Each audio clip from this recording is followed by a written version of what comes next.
నమస్కారం. City cable CPC న్యూస్కు స్వాగతం. ముందుగా ముఖ్యాంశాలు.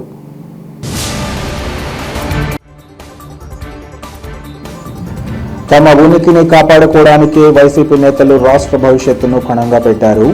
మెగా డిఎస్సి పట్ల దుష్ప్రచారంపై ఎమ్మెల్యే మాధవిరెడ్డి ఆగ్రహం. ఐపీఎల్ ఫైనల్ నేపథ్యంలో కడప నగరంలో తనిఖీలు నిర్వహించి ఇందిరెడ్డి జనార్దన్ రెడ్డి అనే వ్యక్తి అరెస్టు చేసిన పోలీసులు. మీడియాకు కడప డీఎస్పీ బాలస్వామిరెడ్డి వివరాల వెల్లడి. డిఎస్సి అక్రమాలపై సిబిఐ లేదా సిట్టింగ్ జడ్జితో విచారణ జరిపించి బాధిత నిరుద్యోగులకు తగిన న్యాయం జరిగేలా చూడాలి. మెగా కాదు దగా డిఎస్సి కార్యక్రమంలో వైసీపీ నేతల డిమాండ్. రాష్ట్రంలో జరిగిన మెగా డిఎస్సి పట్ల దుష్ప్రచారం చేస్తున్న వైసీపీ నేతల తీవ్రంగా ఖండిస్తున్నామని కడప ఎమ్మెల్యే మాధవిరెడ్డి తెలిపారు. ఈ మేరకు కడపలోని తన కార్యాలయంలో ఏర్పాటు చేసిన విలేకరుల సమావేశంలో ఆమె మాట్లాడారు. ఉపాధ్యాయ నియామకాలకు సంబంధించి వైసీపీ పార్టీ విష ప్రచారం చేసేందుకు అసలు డిఎస్సి గురించి మాట్లాడే అర్హత ఆ పార్టీకి లేదన్నారు. రాష్ట్రంలో ఉన్న టీచర్లలో 70% మంది టీడీపీ అధికారంలో ఉండగా జరిగిన డిఎస్సీలలో ఎంపికైన వారేనన్నారు. 1995లో చంద్రబాబు తొలిసారి సీఎం అయ్యాక డిఎస్సి పరీక్షలో అనేక కీలకమైన మార్పులు చేసి ఉపాధ్యాయ నియామకాలకు సంబంధించి పటిష్టమైన వ్యవస్థ తీసుకొచ్చారన్నారు. 1998లో డిఎస్సిలో ఇంటర్వ్యూ పద్ధతిని తీసివేసి ప్రణాళికబద్ధంగా నియామకాలు చేపట్టిన ఘనత కూడా చంద్రబాబు నాయుడికే దక్కుతుందన్నారు. 1995 నుంచి ఇప్పటి వరకు 10 డిఎస్సీలు జరగగా అందులో 7 డిఎస్సీలు చంద్రబాబు నాయకత్వంలో జరిగాయన్నారు. ఇక మిగిలిన 3 డిఎస్సీలలో 2 వైఎస్ఆర్, 1 కిరణ్ కుమార్ రెడ్డి హయాంలో జరిగిందన్నారు. వైఎస్ జగన్ తన హయాంలో 1 డిఎస్సీ నిర్వహించకపోగా రాష్ట్రంలో అల్లకల్లోలం సృష్టించాలని భావిస్తూ ప్రణాళికలు రూచించారన్నారు. వైసీపీ నేతలు ఆందోళన చేసే ముందు ఎందుకు డిఎస్సీ నిర్వహించలేదని తమ పార్టీ అధినేతను ప్రశ్నించాలన్నారు. కరోనా సమయంలో ఉపాధ్యాయులను పెట్టి మద్యాన్ని విక్రయించడం, టీచర్లకు ట్యాబ్లు ఇచ్చి మరుగుదొడ్డి ఫోటోలు తీయించిన ఘనత వైసీపీ ప్రభుత్వానికి దక్కుతుందన్నారు. తమ ఉనికిని కాపాడుకోవడం కోసం వైసీపీ నేతలు రాష్ట్ర భవిష్యత్తును పణంగా పెట్టారని ఎమ్మెల్యే ఆగ్రహం వ్యక్తం చేశారు. రాష్ట్రంలో ఉన్న టీచర్లకు అందరికీ తెలుసు, ఈ రాష్ట్రంలో 70% మంది ఉపాధ్యాయులు తెలుగుదేశం పార్టీ అధికారంలో ఉండంగా జరిగిన డిఎస్సిలో సెలెక్ట్ అయిపోయి ఈరోజు ఉద్యోగం చేస్తూ ఉంటారు. 1995వ సంవత్సరంలో నారా చంద్రబాబు నాయుడు గారు మొట్టమొదటిసారి ముఖ్యమంత్రిగా అయ్యాక డిఎస్సి పరీక్షల్లో అప్పటి వరకు ఇంటర్వ్యూ అనేది ఉండేది. 95వ సంవత్సరంలో ఈ డిఎస్సి పరీక్షలను ట్రాన్స్పరెంట్గా చేయాలనే ముఖ్య ఉద్దేశంతో దీనిలోని అనేక కీలకమైన మార్పులు చేస్తూ ఒక పటిష్టమైన వ్యవస్థను తీసుకొచ్చిన వాళ్ళు ఎవరంటే మా నాయకుడు శ్రీ నారా చంద్రబాబు నాయుడు గారు. 1998వ సంవత్సరంలో జరిగిన డిఎస్సిలో అప్పటి వరకు ఒక సాంప్రదాయం ఉండేది. పరీక్ష అయిపోయినాక ఒక ఇంటర్వ్యూ అనేది ఉండేది. ఆ ఇంటర్వ్యూలో ఒక ప్యానెల్ కూర్చుండేది. ఆ ప్యానెల్లో జెడ్పీ చైర్మన్, కలెక్టర్ గారు, జేసీ గారు, డిఈఓ గారు చాలామంది కూర్చుండేవాళ్ళు. అక్కడ ఆ ఇంటర్వ్యూలో ఈ అభ్యర్థుల్ని ప్రభావితం చేసే నిర్ణయాలు జరిగేవనే అనుమానంతో మా నాయకుడు ఇంటర్వ్యూ పద్ధతిని తీసేసి ఈ యొక్క డిఎస్సి పరీక్షల్ని చాలా ట్రాన్స్పరెంట్గా నిర్వహించడం మొదలుపెట్టారు. దాదాపు ఇప్పటి వరకు 1995వ సంవత్సరం నుంచి ఈరోజు 2025వ సంవత్సరం వరకు చూస్తే 10 డిఎస్సీలు జరిగాయి. 95, 96, 2000, 2001, 2002, 3, 6, 8, 12 తర్వాత 25వ సంవత్సరంలో 10 డిఎస్సీలు జరిగితే అందులో 7 డిఎస్సీలు చంద్రబాబు నాయుడు గారి నాయకత్వంలో జరిగినాయి. చంద్రబాబు నాయుడు గారి అధికారంలో ఉండగా, ఆయన ముఖ్యమంత్రిగా ఉండగా ఈ 7 డిఎస్సీల్లో ఉద్యోగాలు సంపాదించుకున్న వాళ్ళే ఇప్పుడు మన స్కూళ్ళల్లో పనిచేస్తూ ఉంటారు. మిగిలిన 2 వైఎస్ గారి హయాంలో జరిగాయి, 1 కిరణ్ కుమార్ రెడ్డి గారి హయాంలో జరిగింది. నేను ప్రశ్నిస్తున్నాను, గొడ్డలపాటిలో మావిగన్ గారు ఇచ్చిన పిలుపు మేరకు ఒక రాష్ట్రంలో అల్లోకల్లోలం సృష్టించాలని చెప్పి ఆయన శిష్యులు చిన్న పిల్ల మావిగన్లు అందరూ వచ్చి మాట్లాడుతూ ఉంటారు ప్రెస్ల ముందు, మీడియా ముందు. మీరందరూ ఎందుకు మావిగన్ గారిని 19 నుంచి 25 మధ్యలో 24 మధ్యలో ఎందుకు డిఎస్సిని కండక్ట్ చేయలేదని ప్రశ్నించండి ముందెళ్ళి. ఈరోజు కూటమి ప్రభుత్వం అధికారంలోకి వచ్చినాక ఈ గొడ్డలిపాటికి ఒకటే లక్ష్యం,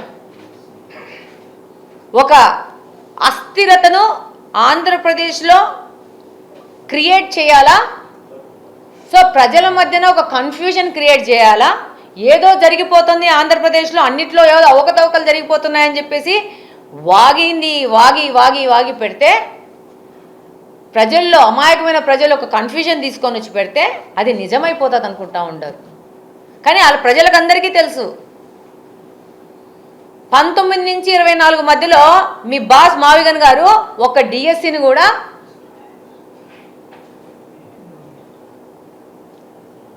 జరపలేదు. ఆయన మీరందరూ వెనక్కి తిరిగి మరి ఆయన బెంగళూరులో ఉండాడో ప్యాలెస్లో ఉండారో మాకు తెలియదు, ఆయన వెనక్కి తిరిగి ప్రశ్నించండి ముందు. ఇలాంటి చెత్త మాటలు మాట్లాడి రాష్ట్రంలో చెత్త కన్ఫ్యూజన్ క్రియేట్ చేసే ముందు మీరు ఒకసారి ప్రశ్నించేసి క్లారిఫికేషన్ తీసుకొని డిఎస్సి గురించి మాట్లాడండి. అసలు మీకు కానీ మీ నాయకుడికి కానీ డిఎస్సి గురించి మీ గొడ్డల పార్టీ మొత్తానికి ఒక్కరికి కూడా అర్హత లేదని చెప్తున్నాయి. సరే, మరి నీ రికార్డ్ ఏంటి? గొడ్డలి పార్టీ రికార్డ్ ఏంటి? మావిగన్ గారి రికార్డ్ ఏంటి? డిఎస్సి జరపల 5 సంవత్సరాలు, అన్నీ అబద్ధాలు. రాగానే జనవరిలోనే జాబ్ క్యాలెండర్ క్రియేట్ చేసి డిఎస్సి నేను జరిపించేస్తానని చెప్పినారు ప్రగల్భాలు. దాన్ని ఎవరన్నా గొడ్డల పార్టీలో వాళ్ళ మావిగన్ గారిని ప్రశ్నించారా? వాళ్ళ బాస్ మావిగన్ గారు చెప్తారు చచ్చిపోయినోడు మావాడే, చంపినోడు మావాడే, కబ్జాలు చేసింది మావాలే, కాబట్టి మా మీద కేసులు పెట్టడానికి లేదు, ఎందుకంటే మా వాళ్ళే చంపుకున్నారు కాబట్టి మా మీద కేసులు పెట్టడానికి లేదు. మీరు ఒక హత్య జరిగితే మా వాళ్ళు చంపుకుంటే మా మీద దాడులు చేస్తూ మా మీద నేరారోపణలు చేస్తున్నారా? సచ్చింది మావాడే, చంపింది మావాడే, కబ్జా చేసింది మావాడే, బినామీ మావాడే. మావాడి భార్యనే వచ్చేసి అసలు వాళ్ళకి సంబంధం లేదని చెప్తా ఉంది. మా ఆయన పాపం అమాయకుడు అని చెప్పేసి మావాడి భార్యనే చెప్తా ఉంది. కాబట్టి మా మీద కేసులు పెట్టకూడదు. మా చరిత్ర చూడండి అంటే ఇప్పుడే పులందులందరూ బయటపడి నీ చరిత్ర మొదటి నుంచి కింద వరకు చదివేసరికి అది వదిలేసేసి డిఎస్సి మీద పడ్డారు. అంటే ఏంలే, ప్రతి ఒక్క 15 డేస్కి ఒకసారి ఒక ఎజెండా పెట్టుకోవడము, ప్రజలను కన్ఫ్యూజ్ చేయడము. ఆ కన్ఫ్యూజ్లో మేము కూడా ఉన్నాము, ఆంధ్రప్రదేశ్ రాజకీయాల్లో ఆంధ్రప్రదేశ్ ఇంకా మేము ఉన్నామని చెప్పుకోవడానికి రాష్ట్రం యొక్క భవిష్యత్తును ఫనంగా పెట్టినారు. రాష్ట్రం అవసరం లేదు, రాష్ట్రంలోని యువత అవసరం లేదు, మహిళలు అవసరం లేదు, శాంతి భద్రతలు అవసరం లేదు. రాష్ట్రంలోని కూటమి ప్రభుత్వంపై వైసీపీ నేతలు చేస్తున్న దుష్ప్రచారాన్ని తీవ్రంగా ఖండిస్తున్నామని బీజేపీ నేత నాగోతు రమేష్ నాయుడు తెలిపారు. ఈ మేరకు కడపలోని పార్టీ కార్యాలయంలో ఏర్పాటు చేసిన విలేకరుల సమావేశంలో ఆయన మాట్లాడుతూ దివంగత ప్రధాని అటల్ బిహారీ వాజ్పేయి దేశానికి అందించిన సేవలను స్మరించుకుంటూ శత జయంతి ఉత్సవాల నేపథ్యంలో అన్ని జిల్లా కూడళ్లలో విగ్రహాలు ఏర్పాటు చేయడం జరుగుతుందన్నారు. ఇందులో భాగంగా మన జిల్లాలోని పులివెందుల పూలాంగళ్ల సర్కిల్లో ఈ నెల 6వ తేదీ దివంగత వాజ్పేయి విగ్రహావిష్కరణ ఉంటుందన్నారు. ప్రజాస్వామ్య పాలనకు ప్రతీకగా, అవినీతి రహిత పాలనకు ప్రతిరూపంగా ప్రతిపక్షాలకు ఎలా గౌరవించాలో, రాజకీయ పక్షాలతో ఎలా సఖ్యతతో వ్యవహరించాలన్న విషయాన్ని వాజ్పేయి చేసి చూపించారని కొనియాడారు. ఇక వైసీపీ అధినేత వైఎస్ జగన్ తన హయాంలో జాబ్ క్యాలెండర్ విషయంగా 5 ఏళ్లలో అమలు చేసిన పాపన పోలేదన్నారు. గత ఎన్నికల్లో 11 స్థానాలకే పరిమితమైన ఆ పార్టీ కూటమి అధికారంలోకి వచ్చినప్పటి నుంచి ప్రజల్లో చేస్తున్న దుష్ప్రచారం ఏమాత్రం సరికాదన్నారు. రాష్ట్ర విద్యాశాఖ మంత్రి నారా లోకేష్ నాయకత్వంలో క్రమం తప్పకుండా నోటిఫికేషన్ జారీ చేయడం ద్వారా నిరుద్యోగులు హర్షం వ్యక్తం చేస్తున్నారని చెప్పారు. యువత సంతోషంగా ఉండగా డిఎస్సి పేరుతో వారిలో అనుమానాలు రేకెత్తించేలా ప్రచారం చేయడాన్ని ఖండిస్తున్నామన్నారు. విశ్వవిద్యాలయాల్లో ఖాళీలు భర్తీ అవుతున్నాయని, పరిశ్రమలు వస్తున్నాయని ఆయన తెలిపారు. అన్ని అంశాలలో పారదర్శక పాలన కొనసాగుతోందని, శాంతి భద్రతలు అదుపులో ఉన్నాయని, ప్రాజెక్టులు పరుగులు పెడుతున్నట్లు వివరించారు. రైల్వే జోన్ కల సాకారమవుతోందని తెలియజేశారు. ప్రస్తుతం కొనసాగుతున్న అభివృద్ధి ఇలాగే కలకాలం కొనసాగించాలని రాష్ట్ర ప్రజలు కోరుకుంటున్నట్లు ఆయన తెలిపారు. ఈ కార్యక్రమంలో పలువురు బీజేపీ నేతలు, కార్యకర్తలు పాల్గొన్నారు.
అందరికీ నమస్కారం.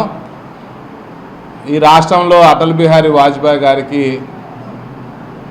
100 సంవత్సరాల శత జయంతి ఉత్సవాలు జరుపుకుంటున్నటువంటి తరుణంలో పెద్ద ఎత్తున ఘన నివాళులు అర్పించడం జరిగింది. అన్ని జిల్లా కూడల్లో విగ్రహాల ఆవిష్కరణ కూడా చేయడం జరిగింది. అందులో భాగంగానే పులివెందుల్లో అటల్ బిహారీ వాజ్పేయి గారి యొక్క విగ్రహావిష్కరణ చేయాలని మా నాయకులు ఆలోచన చేశారు. 6వ తారీఖున సాయంత్రం 4 గంటలకు పులివెందుల పూలంగళ్ళ సర్కిల్లో విగ్రహావిష్కరణ అటల్ బిహారీ వాజ్పేయి గారికి చేయబోతున్నాం. పులివెందుల్లో చేస్తున్నామనే దాన్ని ఎందుకు గట్టిగా చెప్తున్నామంటే, అటల్ బిహారీ వాజ్పేయి గారంటే ఒక ప్రజాస్వామ్య పాలనకి ప్రతీక. అటల్ బిహారీ వాజ్పేయి గారంటే అవినీతి రహితమైనటువంటి పాలనకి ప్రతిరూపం. అటల్ బిహారీ వాజ్పేయి గారంటే ప్రతిపక్షాలను ఎలా గౌరవించాలి, మిగతా రాజకీయ పక్షాలతో ఎలా సఖ్యతగా ఉండాలి చూపించినటువంటి వ్యక్తి ఆయన. అటల్ బిహారీ వాజ్పేయి గారంటే ఒక రాజనీతిజ్ఞుడు. కాబట్టి ఆయన యొక్క విగ్రహం పులివెందుల లాంటి ప్రాంతంలో తప్పనిసరిగా ఉండాలని మా జిల్లా పార్టీను, అలాగే స్థానికంగా ఉన్నటువంటి మా శశిభూషణ్ రెడ్డి గారు, వీళ్ళందరూ కూడా మా సుబ్బారెడ్డి గారు యోచన చేసి పెద్ద ఎత్తున ఘన నివాళులు అక్కడ నివాళులు అర్పించాలని చెప్పి రాష్ట్ర పార్టీకి ప్రతిపాదన పెట్టడం, దాన్ని 100% ఘనంగా నిర్వహించాలని మేమందరం కూడా సంకల్పించడం జరిగింది. అందులో భాగంగా ఈరోజు ప్రిపరేషన్ మీటింగ్ కూడా జరిగింది.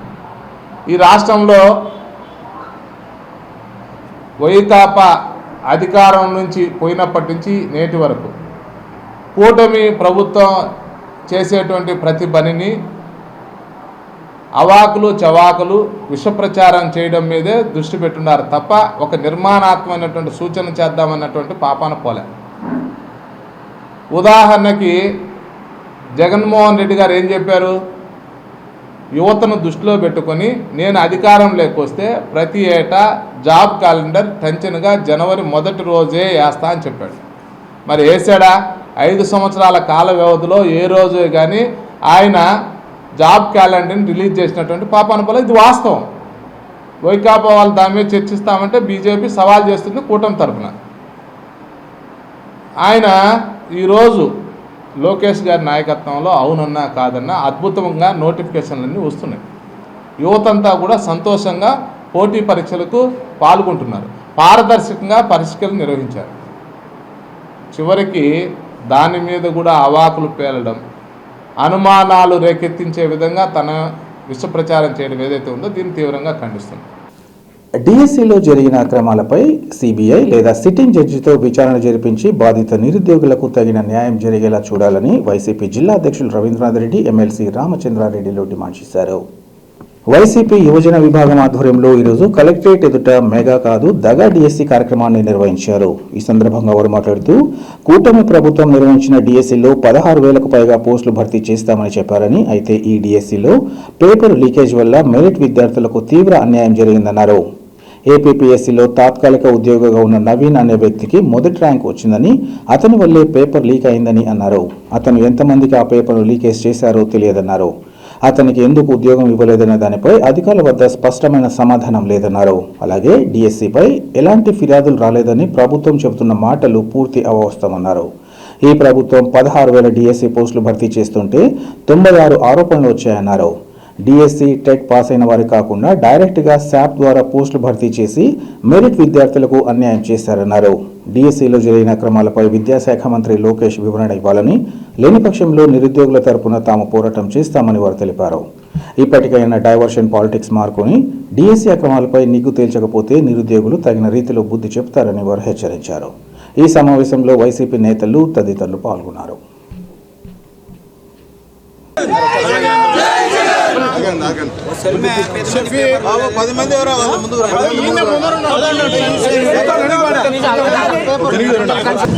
మీడియా మిత్రులకు అందరికీ నమస్కారం. మరి ఈరోజు ఇతం చేస్తున్నాం ఏదైతే నిరుద్యోగులకు ఏదైతే అన్యాయం జరిగిందో రాష్ట్రంలో, దీని గురించి మేము ఈరోజు వైఎస్ఆర్ కాంగ్రెస్ పార్టీ దీన్ని ఖండిస్తూ ఈరోజు ఈ ధర్నా చేస్తున్నాం. మేము ఈరోజు నిరసన కార్యక్రమం తెలియజేసుకుంటున్నాము. ఈ మెగా డిఎస్సి అనేది ఏదైతే ఈ ప్రభుత్వం ఏదైతే నడిపించిందో అది ఒక స్కామ్ డిఎస్సి లాగా మేము ఇది చేస్తున్నాం. ఎందుకంటే ఇది ఏదైతే డిఎస్సి అంటే ఒక డిస్ట్రిక్ట్ సెలక్షన్ కమిటీ, ఆ డిస్ట్రిక్ట్ సెలక్షన్ కమిటీలో ఏదైతే డిఎస్సి టీచర్స్ ఏదైతే ఎగ్జామ్స్ రాస్తారో ఆ ఎగ్జామ్స్ డిస్ట్రిక్ట్ అధికారులు స్పందించి డిస్ట్రిక్ట్ అధికారులు ఒక లిస్టు మెరిట్ లిస్టు కలెక్టరేట్ బయట పెట్టి ఈ ప్రకారంగా వీళ్ళు పాస్ అయ్యారు, వీళ్ళకి ఇన్ని జాబులు వచ్చాయని చెప్పి వీళ్ళు బయట తగిలియాల్సిన అవసరం ఉంది. కానీ అట్లా జరగకుండా స్టేట్ లెవెల్లోనే వాళ్ళే మొత్తం ఇది చేసుకొని జాబ్లు ఇచ్చిన పరిస్థితి ఈరోజు మనం రాష్ట్రంలో చూస్తున్నాం. ఇది ఎప్పుడూ జరగలేదు. అంతేకాకుండా వాళ్ళ ఏదైతే కార్పొరేట్ ఆఫీస్లో ఎవరైతే పనిచేసే అబ్బాయి ఎవరైతే ఈ క్వశ్చన్ పేపర్ ఎక్కడైతే తయారు చేస్తారో ఆ కమిటీలో ఈ అబ్బాయి ఇన్వాల్వ్ అయ్యి ఆ అబ్బాయినే క్వశ్చన్ పేపర్ లీక్ చేసి అతనే ఆ ఎగ్జామ్లో టాపర్గా నిలిచి జోనల్ టాపర్గా వచ్చి అతను జాబ్ తెచ్చుకున్నారు. మీరు ఈయన తప్పు చేయకునింటే మీరు ఎందుకు తొలగించినారు? దీనికి సమాధానం చెప్పాలా, విద్యాశాఖ మంత్రి సమాధానం చెప్పాలా. ప్రతి ఆరోపణ వస్తే ప్రతి దాని మీద ధర్నాలు చేస్తే వైఎస్ఆర్ కాంగ్రెస్ పార్టీ మీరు ఆరోపణలను మీరు సమాధానం ఇస్తారు. కానీ ఈ డిఎస్సి మీద ఆరోపణలు చేస్తున్నారు, రాష్ట్రమంతా ధర్నాలు చేస్తున్నాము, మేమంతా దీన్ని ఖండిస్తున్నాము. ఒక మంత్రి కూడా ఎవరు సమాధానం ఇచ్చే పరిస్థితులు లేరు, అధికారులతో సమాధానం ఇస్తున్నారు. ఇది ఎంతవరకు న్యాయము? కాబట్టి ఇది ఏదైతే ఇంకొకటి స్పోర్ట్స్ కోటా కింద మేము జాబులు ఇచ్చాము అంటున్నారు. స్పోర్ట్స్ కోటా అంటే ఏంది? స్పోర్ట్స్ కోటా అంటే క్రైటీరియా గ్రేస్ మార్క్స్ ఏదైతే ఉంటాయో దాని కింద స్పోర్ట్స్ కోటా అనేది కన్సిడర్ చేస్తారు. ఫస్ట్ టెట్ ఎగ్జామ్ పాస్ కావాలా, మళ్ళీ టీచర్స్ ఎగ్జామ్ పాస్ కావాలా. అది పాస్ అయిన తర్వాత గ్రేస్ మార్క్స్ ఏదైతే ఉంటాయో 3 to 4% స్పోర్ట్స్ కోటా రిజర్వేషన్ ఏదైతే ఉంటుందో ఆ రిజర్వేషన్కి వీళ్ళు ఆ రిజర్వేషన్ తీసుకుని దీనికి ఏమైనా వీళ్ళు స్పోర్ట్స్ కోటా ఏదైనా గేమ్ ఆడారా, నేషనల్స్ ఆడారా, జోనల్ ఆడారా, లేదంటే డిస్టిక్ ఆడారా, దీన్ని కన్సిడర్ చేసి దాని తర్వాత వాళ్ళకు ఆ క్రైటీరియా కింద జాబ్ ఇస్తారు. వీళ్ళు అట్లా చేయకుండా ఒక్కొక్క సర్టిఫికేట్ 15 లక్షలకి అమ్ముకొని ఈరోజు 20 లక్షలకి అమ్ముకొని ఈరోజు జాబ్లు ఇచ్చిన పరిస్థితి వీళ్ళది. సో ఇక్కడ క్లియర్గా తెలుస్తుంది వీళ్ళు ఈ మెగా డిఎస్సి అని చెప్పి పేరుతో వీళ్ళు పెద్ద స్కామ్ చేశారు. వీళ్ళకి ఇది ఏం కొత్త కాదు, దాంట్లో స్కామే వీళ్ళ అలవాటు. కాబట్టి ఖచ్చితంగా దీని మీద సిబిఐ విచారణ కానీ సిట్టింగ్ జడ్జి కానీ ఎవరికైనా ఇది వేసి విచారణ జరపాలని కోరుకుంటూ ఈ సందర్భంగా సెలవు తీసుకుంటున్నాను. మున్సిపల్ కార్పొరేషన్లో పనిచేస్తున్న అదనపు కార్మికుల పట్ల నిర్లక్ష్యాన్ని వీడి వారి న్యాయమైన సమస్యలను సత్వరమే పరిష్కరించాలని సిఐటి అనుబంధమైన municipal workers and helpers union నాయకులు డిమాండ్ చేశారు. మున్సిపల్ కార్పొరేషన్లోని అదనపు కార్మికుల సమస్యలను పరిష్కరించాలని కోరుతూ కార్మికులు ఈరోజు కార్పొరేషన్ కార్యాలయాన్ని ముట్టడించారు. ఈ సందర్భంగా వారు మాట్లాడుతూ కార్మికులు గొంతెమ్మ కోరికలు కోరడం లేదని అన్ని ఆమోదయోగ్యమైన డిమాండ్లను ఆమోదించాలని వారు కోరారు. గత 4 నెలలుగా సమస్యల పరిష్కారం కోసం దశల వారీగా పోరాటాలు నిర్వహిస్తున్నా పట్టించుకోకపోవడం దుర్మార్గమన్నారు. అదనపు కార్మికులకు ఐడి కార్డులు మంజూరు చేయాలని, పీఎఫ్, ఈఎస్ఐ కట్టాలని, ఆర్ఎస్ఆర్ రేట్ ప్రకారం వేతనాలు ఇవ్వాలని, పంజాబ్ రాష్ట్రంలో ఆయా కార్మికులను రెగ్యులర్ చేసినట్లుగానే ఇక్కడ కూడా సర్వీసులు రెగ్యులర్ చేయాలని వారు డిమాండ్ చేశారు. అయితే కూటమి ప్రభుత్వం కార్పొరేట్ శక్తులు బడా వ్యాపారులకు ఊడిగం చేస్తూ తమ పట్ల నిర్లక్ష్యంగా వ్యవహరించడం తగదన్నారు. ఇప్పటికైనా అదనపు కార్మికుల సమస్యలు పరిష్కరించకుంటే రానున్న కాలంలో ఆందోళన మరింత తీవ్రతరం చేయాల్సి వస్తుందని వారు హెచ్చరించారు. ఈ కార్యక్రమంలో యూనియన్ నాయకులు తదితరులు పాల్గొన్నారు. 52 రోజుల పాటు రిలే నిరాహార దీక్షలు చేయడం జరిగింది. అలాగే కమిషనర్ గారికి, కలెక్టర్ గారికి, ఎమ్మెల్యే గారికి అనేక రూపాలలో మనం లెటర్లు ఇవ్వడం జరిగింది. అడిషనల్ కార్మికులు వేతనాలు సరిపోవడం లేదు, వేతనాలకు సంబంధించిన ఇప్పుడుండే ధరలకు అనుకూలంగా వేతనాలు పెంచండి అని చెప్తే గతంలో ఉండే పాలకవర్గం తీర్మానం చేయడం జరిగింది. స్టాండింగ్ కమిటీ తీర్మానం చేసింది, జనరల్ బాడీ తీర్మానం చేసింది, ఎమ్మెల్యే గారు చెప్పినారు, కలెక్టర్ గారు చెప్పినా కానీ ఈరోజు పందుకొక్కులు మారిగా నిద్రపోయేదానికి ఈరోజు అధికారులు ఎవరిస్తున్నారు. ఏమంత కేర్లెస్ మున్సిపల్ వర్కర్స్ అంటే అడిషనల్ కార్మికులు ప్రాణాలు తెగించి కోవిడ్ టైంలో పనిచేస్తే ఇంతవరకు వాళ్ళ వేతనాలు కానీ ఇంతవరకు రెన్యువల్ కానీ పెట్టే పరిస్థితిలో ఉన్నారు. మేమేమడుగుతున్నాం, కలెక్టర్ గారు స్వయంగా మిగతా మున్సిపాలిటీలలో అన్ని చోట్ల 19,075 రూపాయలు ఇస్తున్నారు. కడప నగరంలో ఎందుకు ఇరు? జనాభా పెరిగింది, ఊరు పెరిగింది, మళ్ళీ ఇప్పుడు వార్డులు కానీ పెంచుతున్నారు. అంటే మున్సిపల్ కార్మికుల వేతనాలు లేకుండా ఈరోజు 12,000 రూపాయలతో ఎలా బతకాలి? అందుకే మేము ఈరోజు దాదాపు కమిషనర్ గారికి అనేక రూపాయలు చెప్పి రిసికించుకొని ఈరోజు ముట్టడి కార్యక్రమానికి చేపడుతున్నాం. రాబోయే కాలంలో పెద్ద ఎత్తున పోరాటానికి అడిషనల్ కార్మికులందరినీ ఆప్కాసులో చేర్చాలి, ఐడెంటిటీ కార్డులు ఇవ్వాలి, అలాగే వాళ్ళకు గుర్తించాలని ఈఎస్ఐపిఎఫ్ కట్టించేంత వరకు ఈ పోరాటం ఆగదు. ఈ పోరాటం తెగేంత వరకు ఈ ముట్టడిని ఇట్నే కొనసాగిస్తామని AP municipal workers and employees union సిఐటిగా తెలియజేస్తున్నాం. ఆంధ్రప్రదేశ్ పురోహిత బ్రాహ్మణ సమాఖ్య రాష్ట్ర ప్రధాన కార్యదర్శిగా బ్రహ్మశ్రీ వారణాసి శ్రీధర్ శర్మ భవిష్యత్తులో మరిన్ని ఉన్నత పదవులు అలంకరించాలని పలువురు బ్రాహ్మణ ప్రముఖులు ఆకాంక్షించారు. ఈ మేరకు ఆయనతో పాటు ఆంధ్రప్రదేశ్ పురోహిత బ్రాహ్మణ సమాఖ్య రాష్ట్ర గౌరవ అధ్యక్షులు, రాష్ట్ర అధ్యక్షులు నియామక పత్రాన్ని అందించారు. ఈ సందర్భంగా వారు మాట్లాడుతూ సనాతన ధర్మ పరిరక్షణకు, పురోహిత బ్రాహ్మణ సమాజ సర్వతోముఖాభివృద్ధికి వారణాసి శ్రీధర్ శర్మ అనుసరిస్తున్న సేవలు ప్రశంసనీయమన్నారు. తమ నిస్వార్థ సేవలను, అపార అనుభవాన్ని, అచంచల నిబద్ధతను గుర్తిస్తూ ఆంధ్రప్రదేశ్ పురోహిత బ్రాహ్మణ సమాఖ్య కేంద్ర కమిటీ ఏకగ్రీవ తీర్మానం చేసిందని వారు వివరించారు.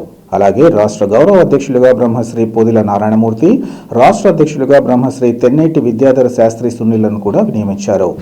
రాష్ట్ర వ్యాప్తంగా ఉన్న పురోహితులు, ప్రైవేట్ అర్చకుల హక్కుల పరిరక్షణకు సమాఖ్యను మరింత సుస్థిరం చేయడం కోసం ఈ గురుతర బాధ్యతలు అప్పగించారని వారు తెలియజేశారు. నూతన కార్యవర్గం సమాఖ్య సంస్థాగత పటిష్టత, హక్కుల సాధన, ప్రభుత్వ సమన్వయం, సంక్షేమ పథకాల సాధన, వైదిక విద్య, ఉపాధి కల్పన, ధార్మిక పునరుజ్జీవనం కోసం కృషి చేస్తుందన్న ఆశాభావాన్ని ఈ సందర్భంగా వ్యక్తం చేశారు. మీ దార్శనిక నాయకత్వంలో ఆంధ్రప్రదేశ్ పురోహిత బ్రాహ్మణ సమాఖ్య స్వర్ణయుగంలోకి అడుగుపెడుతుందని, ప్రతి పురోహిత కుటుంబానికి ఈ సమాఖ్య అభేద్యమైన రక్షణ దుర్గంగా నిలుస్తుందని కేంద్ర కమిటీ విశ్వసిస్తున్నట్లు వారు వివరించారు. టోర్నమెంట్సే కాకుండా సమాఖ్య మూలాలను కూడా కలిపి ఓ చక్కటి టీం ఏర్పడడానికి చాలా అవకాశం కలిగింది. అలాగే మరి సంవత్సరానికి ఆంధ్రప్రదేశ్ పురోహిత బ్రాహ్మణ సమాఖ్య పేరిట సుమారు 4-5 కార్యక్రమాలు నిర్వహిస్తున్న కడప జిల్లా ఇప్పుడు ప్రస్తుతం కోశాధికారిగా ఉన్నారాయన. ఆయన రాష్ట్ర ప్రధాన కార్యదర్శిగా ఆయన నియమిస్తూ, ఈ వారణాసి శ్రీధర్ శర్మ గారిని నియమిస్తూ, అంటే గౌరవాధ్యక్షుడిగా పొదిల నారాయణమూర్తి, రాష్ట్ర అధ్యక్షుడిగా మా తెన్నేటి సునీల్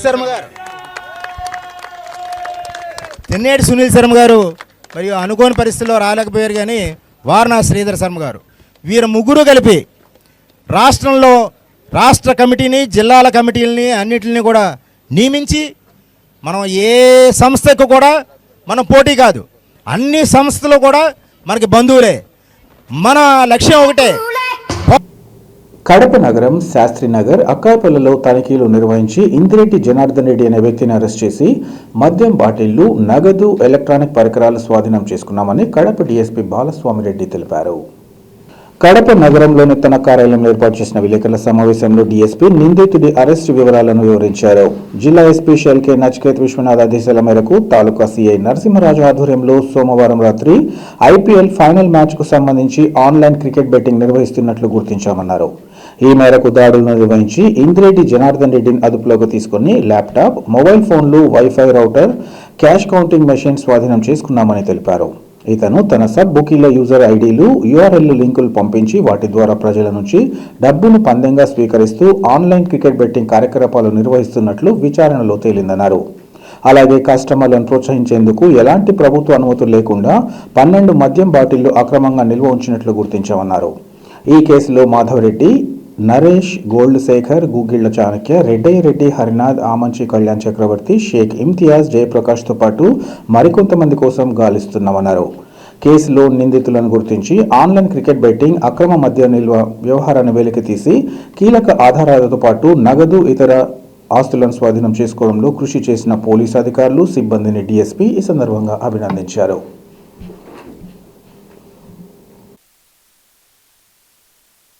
నిన్నటి రాత్రి 31/5/2026 తారీఖు రాత్రి మా ఎస్పీ గారి ఉత్తర్వుల మేరకు ఒక క్రికెట్ బుకీని అరెస్ట్ చేయడం జరిగింది. అతని పేరు వచ్చేసి జనార్దన్ రెడ్డి అతని పేరు.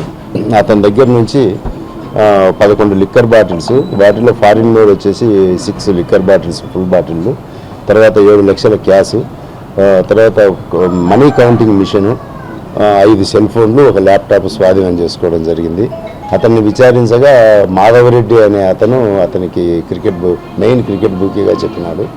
ఇంకా ఒక 11 మంది క్రికెట్ బుకీలు అతను పేర్లు లిస్ట్ ఇచ్చినాడు. వాళ్ళందరినీ ముద్దాయిలుగా చేస్తూ కేసు రిజిస్టర్ చేయడం జరిగింది.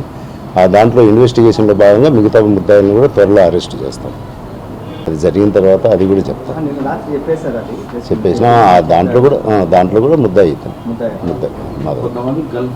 అరెస్ట్ అయితే త్వరలో చేస్తాను. ఎక్కడున్నా కానీ పోనిచ్చేది.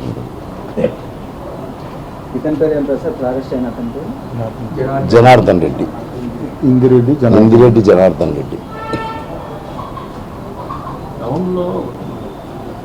సమాచారం ఉంటే కనుక ఎట్టి పరిస్థితుల్లో ఎవరిని వదిలేది లేదు.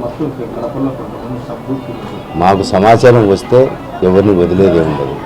నేరం చేసిన వాళ్ళందరూ పోవాల్సిందే. నేరం చేస్తే పోవాల్సిందే. నేరస్తులు ఎవరిని వదలము. పోలీసు వారి నుంచి ఉండొచ్చు. ప్రభుత్వ ఉపాధ్యాయుడిగా పదవీ విరమణ పొందిన వరప్రసాదరావు విద్యార్థులకు సమాజ సేవకు తన జీవితాన్ని అంకితం చేసి ఆ మేరకు ఇతరులకు స్ఫూర్తిదాయకమని పలువురు పట్టణ ప్రముఖులు పేర్కొన్నారు.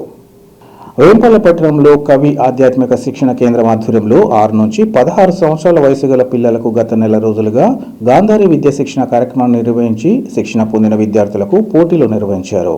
ప్రతిభ కనబరిచిన వారికి బహుమతులు ప్రదానం చేశారు.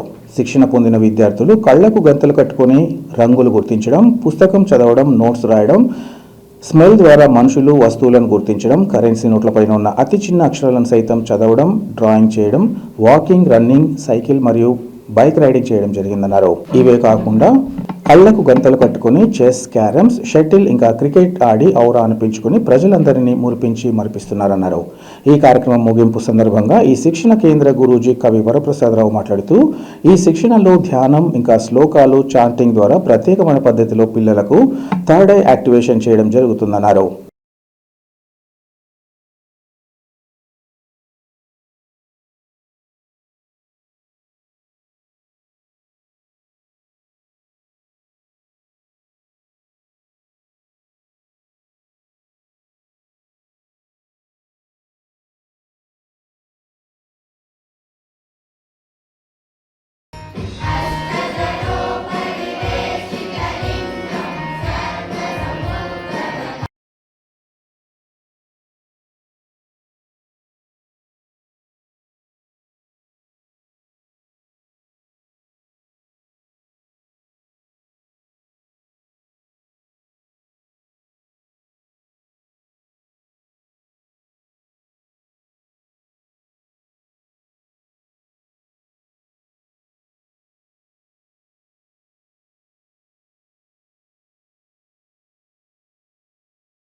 వార్తలు ముగించే ముందు ముఖ్యాంశాలు మరోసారి.